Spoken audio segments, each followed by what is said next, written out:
you sold any food or candy / snacks on eBay. I definitely sold rations in the past. I remember I found it was at like this church thrift store, and they had like a whole bunch of like boxes of rations. And rations are basically like what people in the military would use, or people that like to hike and just outdoorsy type of people would purchase rations. And I sold them for, I was making good money on them. I made well over maybe $2,000 or $3,000 on them because there were a lot of them, and I got them for a steal. I think I paid like $1, and it was like 50 in a box.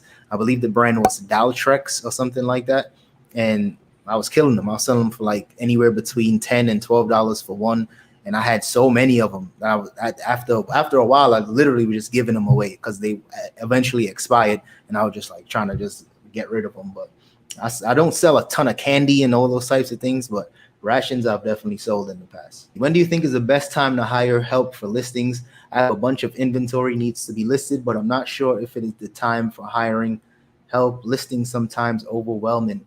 Yeah, so that's the thing, right? Everyone loves the sourcing. The sourcing part is the fun part, where you can go and treasure hunt, and all you got to do is swipe, bring it upstairs to your house, and like half the job is done. The most important part is the listing part. So I say the time to hire somebody is literally when you just, it's to the point where you can't do it, where it's, maybe hundreds of items where you're super behind.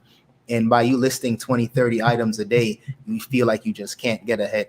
So I would probably just hire somebody, maybe seasonally, maybe just try it for a week and try to, because whoever you hire, it's going to take time for you to train them and kind of get them up to speed. So, take a week, take a couple weeks, maybe a month, try to train that person up and try to get it done. But honestly, it's just one of those things where I never hired somebody. The only person that's worked with me ever was my wife. So I can't really tell you when is the perfect time. It's just all about knowing when you can actually afford to pay someone, right? It's as long as you're making a solid amount of money and you can afford to pay somebody a decent wage, go for it. I went out sourcing this week and found amazing deals. Do you still get excited when you find great deals that can turn high profits? Hell yeah, I get excited. It's just a different level of excitement, right? Like at first, it's always levels. Like when I made my first couple of sales, it's like that joy that you can't even explain, of like just making money for yourself. You know what I mean? Like that's a whole different type of joy.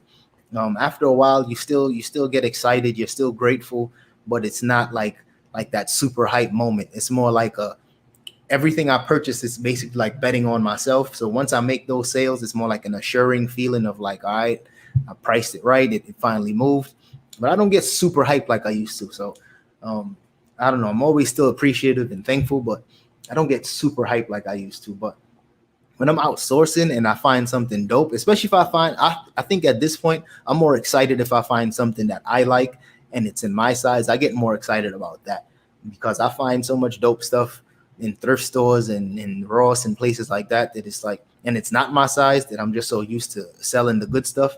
But when I find stuff for me, that's when I get more excited. Let's see. I do not accept returns. Is that killing my sales? I mean, it depends on your feedback. It depends on your items.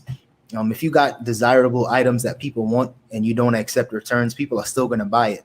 But if you have like a lot of thrift store stuff, a lot of used items that kind of just like how my store used to be, accepting returns is very, very important because it kind of gives that buyer a peace of mind. It kind of gives them that confidence is if the item doesn't fit, if they change their mind, could they still return it? And the thing with what I realized is that if the item is not as described in any way, shape, or fashion, they can still open up a return and return the item. So I'd rather just give them that option to return it. Returns suck, but I mean, it is just part of business, right? So you just got to do it. And I mean, it might be killing your sales based on, I don't know what you're selling. So it could be hurting your sales, but there's a lot of people that don't accept returns and their business is doing just fine. So you just got to do what works for you. You know what I mean? You just make the buyer pay for the return. Yes, that's what I do as well. I don't offer free returns.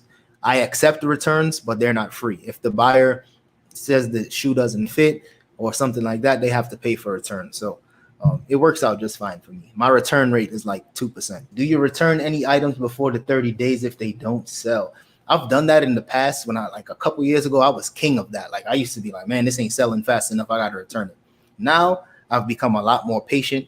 I've realized that sometimes it might take 6 weeks to 2 months, sometimes 3 months before an item sells.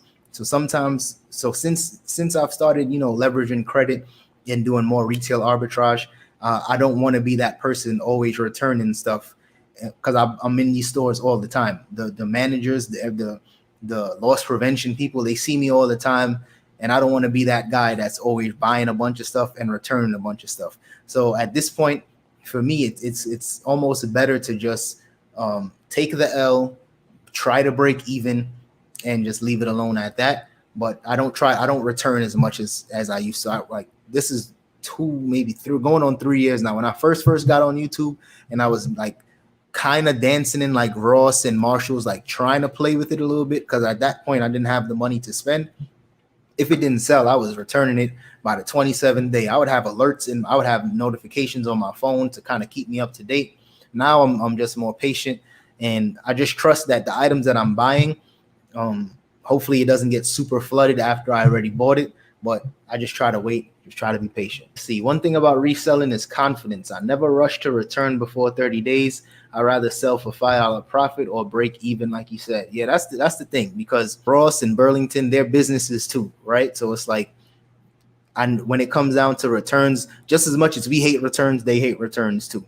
So I try to just keep that in mind and just try to, just limit that type of stuff. I used to return all the time, but now, just like you said, either break even, make a small profit, but it'll be a bad look overall if I'm the guy buying a bunch of shoes every week, and then 30 days afterwards I got a big bag of stuff that I'm trying to return. So it's a bad look.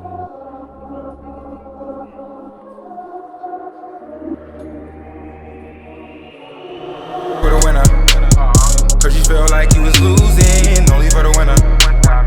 Move just to keep from cooling, like only for the winner, only for the winner, only for the winner.